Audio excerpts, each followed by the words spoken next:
Bapak Mama yang diberkati Tuhan, Shalom. Mari kita saling jabat tangan, katakan damai sejahtera bagimu. Senyum muka asame. Hidup ini susah Bapak Mama. Jadi sebarkanlah senyuman kepada orang-orang yang ada di sekelilingmu, supaya sedikit ringanlah jalanmu. Amin. Bapak Mama yang diberkati Tuhan, saat saudara dan saya jatuh, untuk bangun itu susah.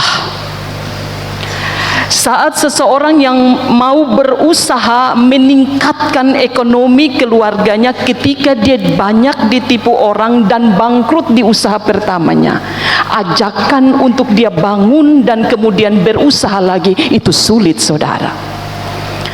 Karena itu kenapa orang selalu bilang begini, ketika menjalani hidup ini, kalau engkau jatuh maka berhati-hatilah. Untuk bangun itu kita butuh tenaga. Untuk berjalan itu kita butuh keberanian. Untuk mengobati luka karena keterpurukan itu kita butuh banyak dukungan. Karena itu saudara-saudara, kita yang pernah mengalami situasi yang buruk, kita butuh untuk juga menyiapkan diri. Ketika keputusan kita ambil, saya mau bangun lagi, saya mau berjalan lagi, saya mau melanjutkan perjalanan dan kehidupan, jangan lupa satu hal, saudara. Siapkan dirimu untuk jatuh lagi kalau engkau harus jatuh karena banyak hal.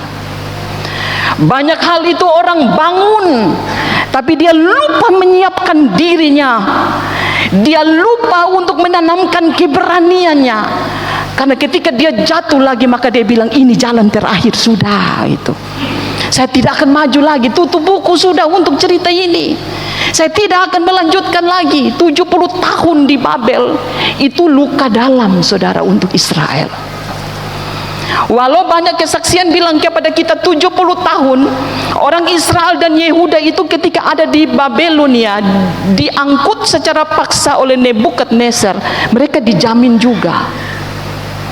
Mereka bisa menjalani aktivitas mereka, tapi status identitas sebagai umat kepunyaan Tuhan itu goyang, karena mereka bukan lagi bangsa yang bisa menentukan sikap dengan pilihan-pilihan, tapi mereka adalah bangsa yang terjajah oleh Babel. Karena itu Papa Mama, ketika tahun 605 penyerangan atas Yerusalem, tahun keempat pemerintahan Yoyakim, umat itu diangkat 3 kloter. Dan mereka yang diangkat itu bukan yang diangkat orang-orang yang sulansia, tidak, saudara.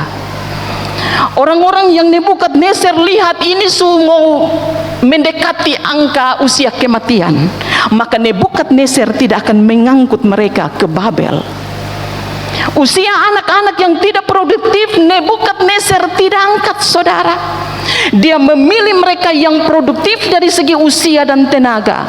Kemudian di Babel dia akan pakai tenaga mereka 70 tahun demi sebuah kepentingan secara politis oleh Babelonia. Karena itu yang ditinggalkan di Yerusalem itu lansia, yang sakit-sakitan, anak-anak yang tidak bisa diurus gitu. Kebanyakan itu. Karena itu kloter 1, kloter 2, kloter 3. Kenapa ada kloter? Dia selektif, Nebukadnezar. Dia teliti. Karena jangan sampai angkut semua orang Israel, angkut semua orang Yehuda jadi beban kehidupan tersendiri untuk Babel. Karena itu sebelum dia angkat, dia periksa. Kloter pertama A, B, C, D. Kloter kedua A, B, C. Karena itu kalau kita periksa teks, kloter 1, 2, sampai 3 itu jauh lebih banyak orang-orang terbaik. Yang kedua, Papa Mama, saudara-saudara, ketika bicara tentang pembuangan Israel atau pengasingan 70 tahun di Babel, itu bicara tentang otoritas Tuhan, saudara. Itu bicara tentang sebuah keputusan yang dengan final Allah sadar memutuskan itu untuk umat kepunyaannya. Kenapa? Allah belajar juga dari sejarah. Israel ini minta apa yang Allah tidak kasih. Allah itu mau menggambarkan dirinya sebagai seorang bapak yang kalau anak minta itu, apalagi dengan rengekan, apalagi dengan air mata, papa tidak akan pernah bisa tidak kasih. Allah itu menggambarkan dirinya sebagai bapa. Karena itu kalau dalam sejarah kita lihat nabi-nabi diutus tuh untuk memenuhi kebutuhan, tetapi ada saat di mana Allah harus mengontrol orang Israel. Dan kontrol tertinggi itu ada pada angka 70 tahun. Di Babel itu saudara, mereka dibentuk. Walau mereka dijamin dari segi makan minum, seperti di Mesir itu kan dijamin walau status budak, tapi identitas ini Bapak Mama, manusia kalau dia hidup makan kenyang, minum semua tercukupi, semua kebutuhan tercukupi, tapi kalau status identitasnya begini, dia tidak akan pernah bisa disebut sebagai manusia. Karena itu angka 70 tahun itu Tuhan buat orang Israel meleleh saudara. 70 tahun itu Allah buat orang Israel bukan hanya meleleh saja, tapi merayap dengan dadanya. Karena itu proses 70 tahun adalah pembentukan yang keras dan luar biasa yang Tuhan lakukan untuk orang Israel. Dia bilang begini kepada orang Israel melalui Sakaria, lihat ke belakang. Lihat ke belakang, ingat masa lalu. Kalau kita baca pasal-pasal sebelumnya itu ajakan Tuhan melalui Sakaria, lihat ke belakang, ingat masa lalu, bahwa di masa itu engkau pernah melukai aku. Di masa itu engkau pernah menyangkali dirimu sebagai seorang raja. Di masa itu ada nabi-nabi yang tidak setia. Ahab contohnya, dia jadi raja untuk orang Israel, dia mempersunting Isabel, tapi justru Isabel itu dia datang, dia dirikan kuil-kuil, dia kemudian mengenalkan yang namanya sinkretisme, menyembah Allah-Allah lain. Isabel, Bapak Mama, itu istri. Karena itu kalau Bapak Mama periksa, itu ada sebutan istri-istri. Nathan pun istri, siapa pun istri. Itu istri itu disebut 5 kali. Kalau Bapak Mama periksa teks, coba Bapak Mama lihat teks, jangan lihat saya. Ada berapa sebutan istri-istri? 5 kali. Itu penekanannya begini saudara, bahwa dulu masa lalu kejatuhan seorang suami itu juga bisa penyebabnya adalah istri. Dulu Ahab jatuh pada sinkretisme itu karena apa? Isabel istrinya.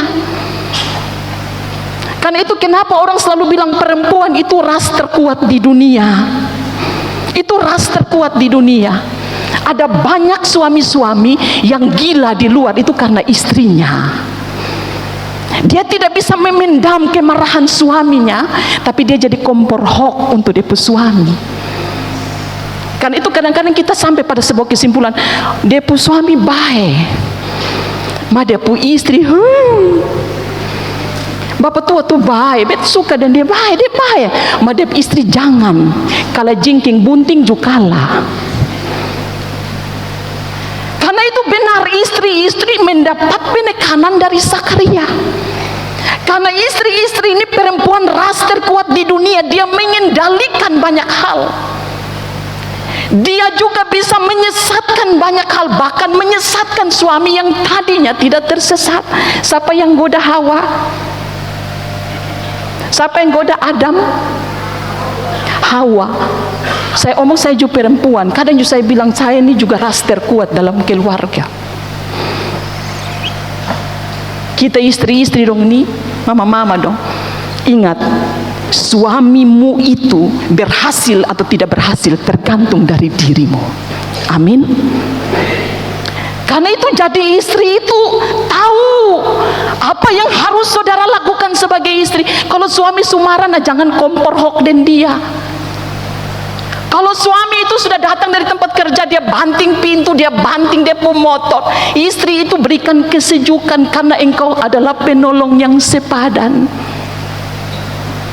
Buat dia itu tersenyum, papa sabar dulu, sabar ini minum kopi, beta bikin kopi, kok jam begini, kenapa lu kenapa lagi, sampai bikin selalu, woi tadi kerja di kantor, itu tuh beta su bilang, itu manusia tuh memang begitu angus keluarga saudara, rubuh keluarga saudara.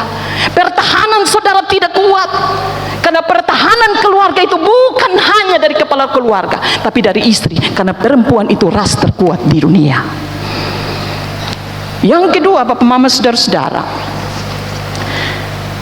kejatuhan daripada orang Israel lalu dibuang ke Babel.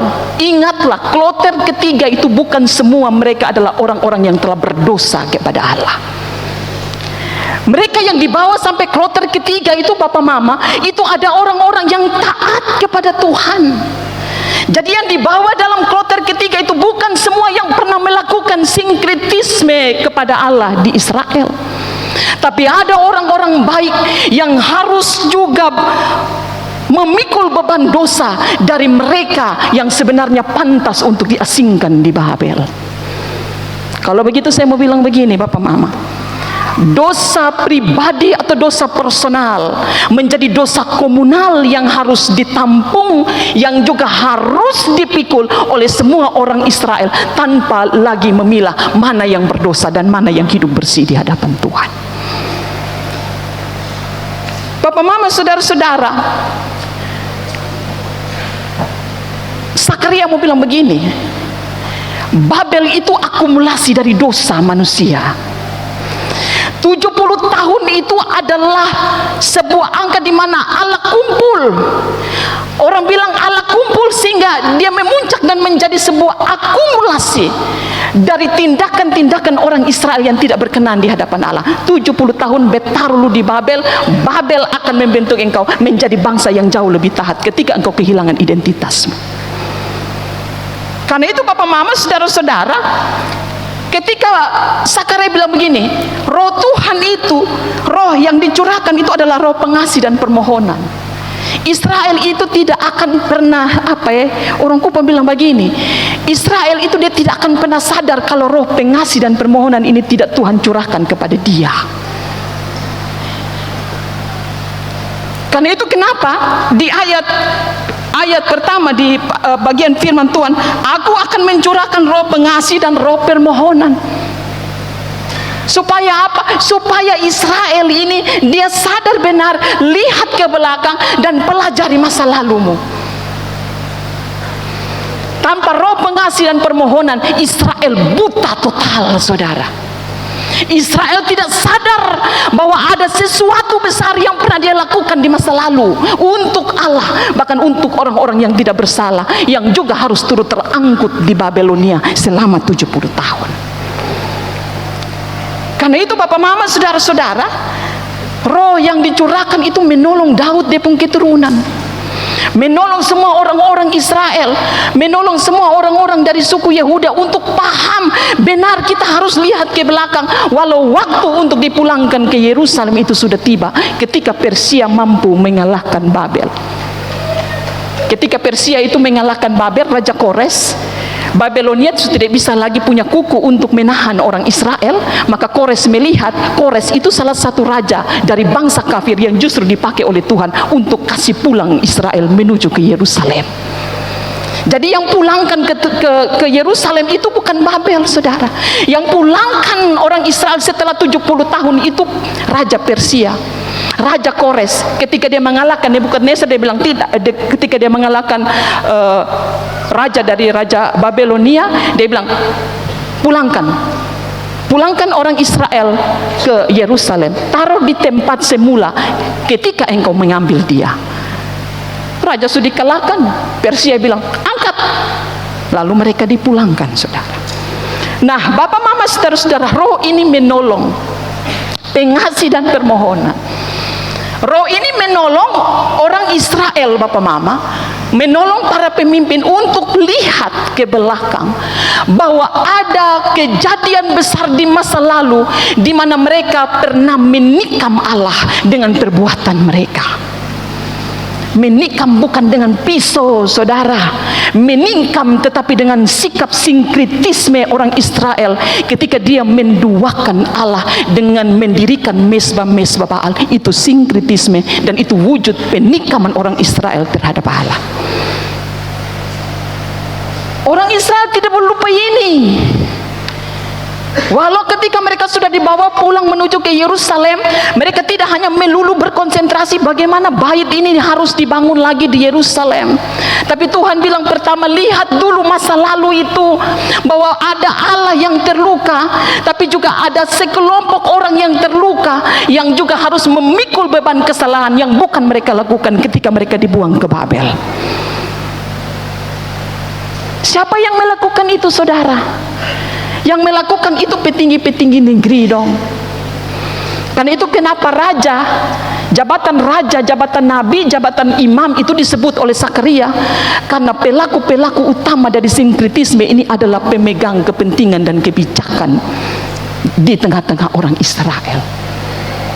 Mereka tiga ini, dan akhirnya imbas. Kalau kita baca Amos, kritikannya itu kepada penguasa dong. Kritikannya kepada apa? Raja-raja. Kritikannya kepada imam-imam yang memanipulasi aturan. Kritikannya kepada siapa? Nabi-nabi yang bersuara bukan suara Allah, tapi suara dia dengan kepentingan kelompoknya masing-masing, Bapak Ma. Roh itu dicurahkan membuat mereka sadar, mengembalikan rasa malu yang hilang karena sinkretisme. Roh itu menolong semua orang Israel untuk memindahkan mereka dari yang tidak sadar itu menjadi sadar, saudara. Menjadi sadar, bukan sadar emosional. Kalau begitu kita bisa bilang begini, roh itulah yang menolong orang-orang Israel untuk ketika mereka kembali ke Yerusalem mereka tidak melakukan pengulangan terhadap dosa-dosa masa lalu yang pernah dilakukan oleh para raja, imam, dan juga para nabi. Yang ketiga, kalau kita perhatikan tindakan roh itu menuntut mereka untuk sadar siapa yang terluka. Tapi kemudian ketika sadar, orang Israel itu dibawa untuk meratap, saudara. Meratap itu tangisan yang skalanya lebih tinggi dari menangis. Ratapan itu level tertinggi dari sebuah ungkapan hati atas sebuah situasi yang tidak bisa dia kendalikan sebagai manusia yang terbatas. Karena itu ketika Rasul tuntun, mereka mengaku, lalu kemudian pengakuan itu diikuti dengan sebuah ratapan. Allah itu bilang kepada Sakaria, ratapan yang pernah terjadi di Megido atas kematian Yosia itu akan terjadi.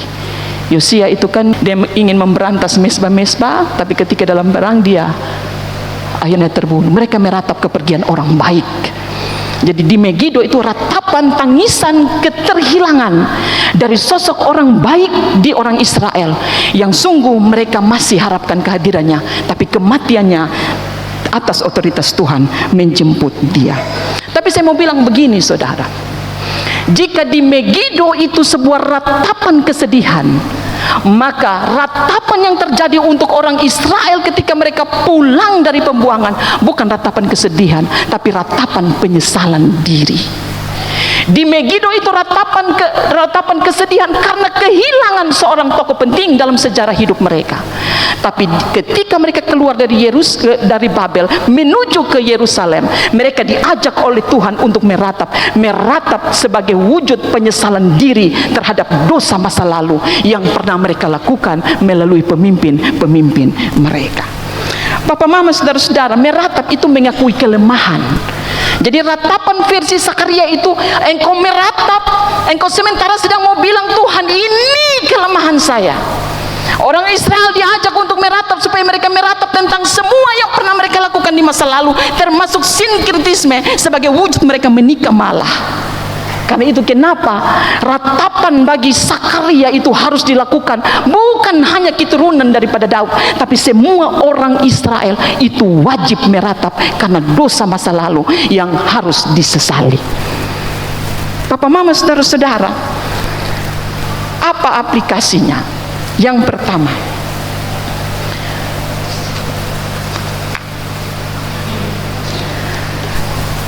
yang dibawa ke Babel itu ada juga orang benar. Mesak, Sadrak, Abednego Daniel, Yehezkiel tidak bersalah di hadapan Tuhan, tapi mereka harus menuju ke Babel selama 70 tahun. Ini orang-orang bersih, saudara. Ini bukan hanya orang-orang pintar dari segi ini, tapi ini orang-orang bersih dari tangan dan mulut dan kaki mereka dan pikiran mereka. Bapak Mama, orang sekarang ini kita harus sadar, Bapak Mama, kita harus meratap kita pun diri ini. Seberapa banyak Bapak Mama orang-orang Kristen itu yang tidak lagi melihat dirinya, tapi jauh lebih banyak melihat orang lain. Minggu sengsara yang ketiga ini mau ajak kepada kita, rataplah hidup saudara. Karena ada banyak hal buruk yang juga ada dalam diri saudara dan saya. Ratapi itu dulu, saudara. Apa yang harus kita ratapi, Bapak Mama? Pertobatan itu dimulai dari meratap kita pun keadaan. Karena banyak orang sekarang, zaman sekarang ini, yang tidak sadar bahwa dia pun keadaan ini sementara sedang rusak total. Yang tidak sadar bahwa dia pun keadaan ini sementara sedang rusak dan harus diperbaiki, harus direparasi. Dia harus membawa di dalam bengkel Allah untuk diperbaharui dan dibuat menjadi lebih sempurna, Bapak Mama. Sekarang ini orang suka kehilangan rasa malu. Rasa malu ini, Bapak Mama, sudah menjadi sesuatu yang mahal sekali. Setelah manusia jatuh ke dalam dosa, Bapak Mama, pertama kan mereka telanjang, mereka tidak malu. Tapi setelah mereka makan itu, lalu kemudian mereka dapati, mereka baru sadar bahwa mereka telanjang. Lalu ketika Allah berjalan dan panggil Adam, Hawa, di manakah engkau? Kami ada di sini. Kami sembunyi, Tuhan. Kami sementara sedang telanjang. Mereka coba anyam itu daun-daun, tutup di bagian atas, tutup di bagian bawah. Tapi mereka tetap menjadi orang-orang yang malu. Masih ada rasa malu dalam diri. Lalu ketika Allah menjumpai mereka, Allah buang itu rajutan pakaian yang mereka buat dari daun-daun. Lalu Allah gantikan dengan apa? Pakaian binatang. Itu Allah kasih itu sebagai baju untuk menutupi rasa malu. Kalau begitu saya mau bilang begini, saudara. Orang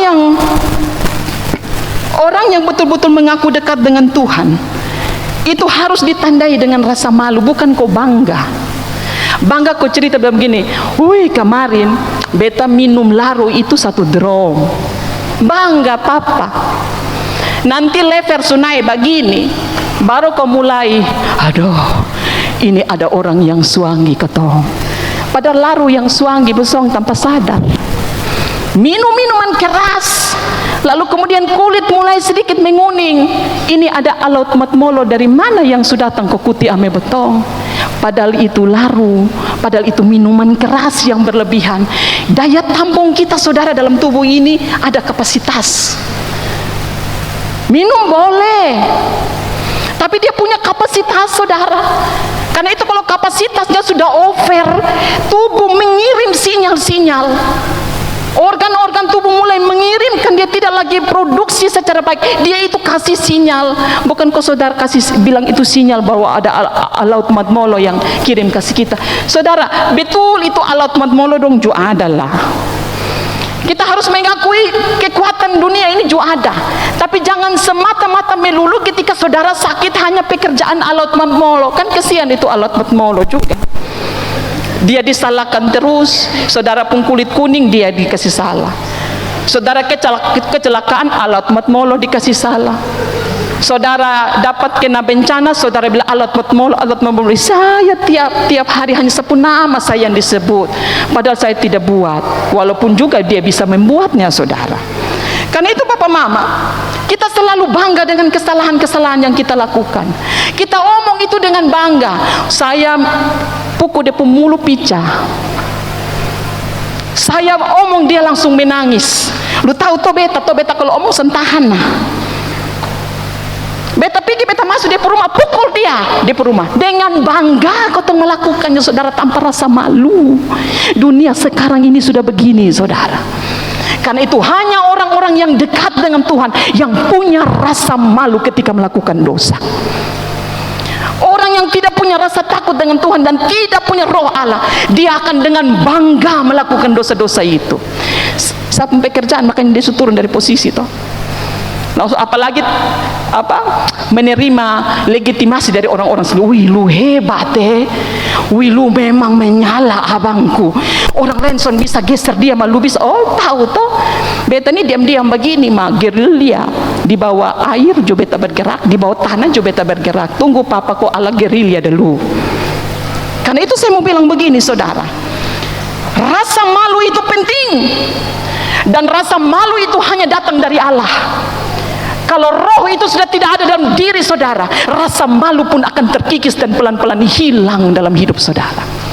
Karena itu kenapa roh Tuhan itu dia bilang, beta kasih roh permohonan untuk orang Israel, supaya mengembalikan rasa malu yang hilang karena dosa. Dosa, kita pertobatan itu syaratnya punya rasa malu saudara. Kalau saudara bilangin saya bertobat tapi saya buat terus, saya bangga, saya kehilangan rasa malu, engkau belum bertobat itu saudara.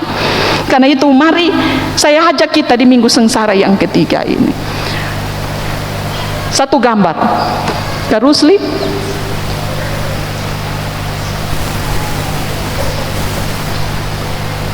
Ada gambar seorang yang tersalib tapi tanpa salib.